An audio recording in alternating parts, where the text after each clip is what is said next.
ദാവീദ് ഗോലിയാത്തിനെ ഒരു ചെറിയ കല്ലുകൊണ്ടാ തോൽപ്പിച്ചത്. ഇത് എങ്ങനെ സാധിച്ചു? ഫെലിസ്ത്യർക്കെതിരെ ദാവീദ് യുദ്ധത്തിന് ഇറങ്ങിയപ്പോൾ ഫെലിസ്ത്യർ സൈന്യം അവരെ കളിയാക്കിക്കൊണ്ട് ചോദിച്ചു, ഈ കൊച്ചു ചെറുക്കനെ വെച്ചോണ്ടാണോ നിങ്ങൾ യുദ്ധത്തിന് ഇറങ്ങുന്നതെന്ന്. ഒന്നും കേട്ട് ശൗല് നിരാശനായില്ല. യഹോവയുടെ നാമത്തിൽ ദാവീദെ നീ ഇറങ്ങിക്കോളാൻ പറഞ്ഞു.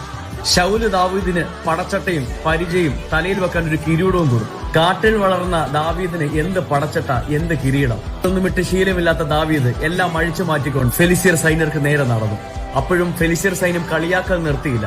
അവർ പറഞ്ഞത് ഇങ്ങനെയാ, ഇന്ന് നിന്റെ മാംസം ഇവിടുത്തെ പക്ഷികളും മൃഗങ്ങളും ആഹാരമാക്കും. ഇതിന് ദാവീദ് ഒരു മറുപടി പറയുന്നുണ്ട്. ശൗമേലിന്റെ പുസ്തകം 17-ാം അധ്യായം 37 തൊട്ട് താഴോട്ട് വായിച്ചാൽ, ഈ വാളും കുന്തവും വേലുമായി എന്റെ നേരെ വരുന്നു, എന്നാൽ ഞാനോ നീ നിന്ദിച്ച സൈന്യങ്ങളുടെ യഹോവയുടെ നാമത്തിൽ വരുന്നു എന്ന്.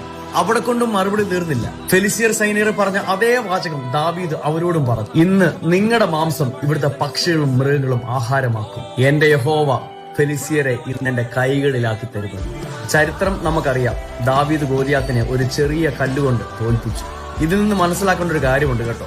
നിന്റെ ജീവിതത്തിലെ പ്രശ്നങ്ങൾ എത്ര വലുതാണെങ്കിലും ദൈവം നിന്റെ കൂടെ ഉണ്ടെങ്കിൽ നീ ആരുടെ മുന്നിലും തലകുനിക്കത്തില്ല, നീ ആരുടെ മുന്നിലും തോൽക്കത്തില്ല.